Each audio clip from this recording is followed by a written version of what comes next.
Go back Thanks, to that thank you. trial. I mean, you've got the verdict now. First of all, talk personally.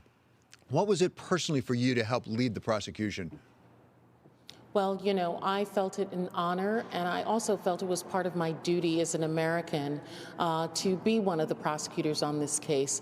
I really saw it as service to country in the same way that others have served our country. We were defending our democracy. It was our belief. We had a president who the evidence showed overwhelmingly attempted an attempted coup of our democratic process and the peaceful transfer of power for the objective of maintaining power to himself. And so we were there in our minds representing the people of this country to execute the conviction as well as the disqualification of President Donald John Trump. What do you think it accomplished in the end, now that you look back over the entire experience? I mean, did it serve to hold Mr. Trump accountable for what happened?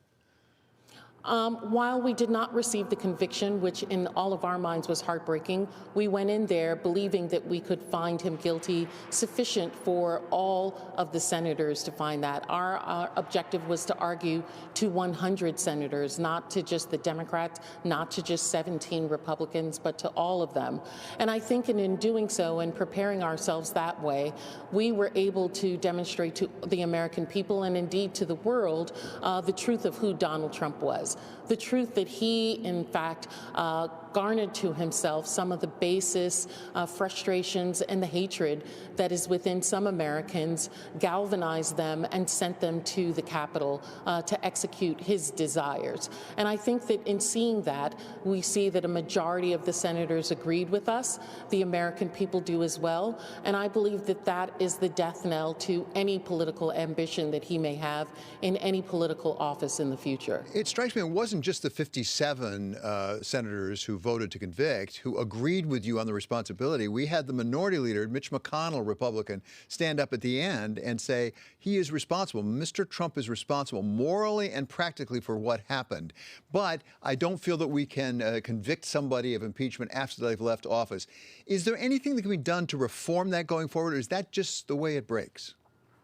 Well, you know, Mitch McConnell is a master of using Senate procedures to his own benefit, twisting and turning himself, depending on whether he's in power or not, to support whichever argument he's going to make. The reason we did not bring the articles of impeachment over while the president was in office, because Mitch McConnell was in fact the majority leader at the time and would not bring the Senate back into session to receive the impeachment articles. Additionally, at the beginning of the trial, that argument was in fact litigated. Motions were made, arguments were made on both sides, and the majority of senators rejected that argument by the senator. But at the end of the day, he utilized it for his own purposes to admonish the president, but not to convict him, because I believe his objectives were to maintain his minority leadership status and potentially to try, in his mind, to gain the majority in the next election.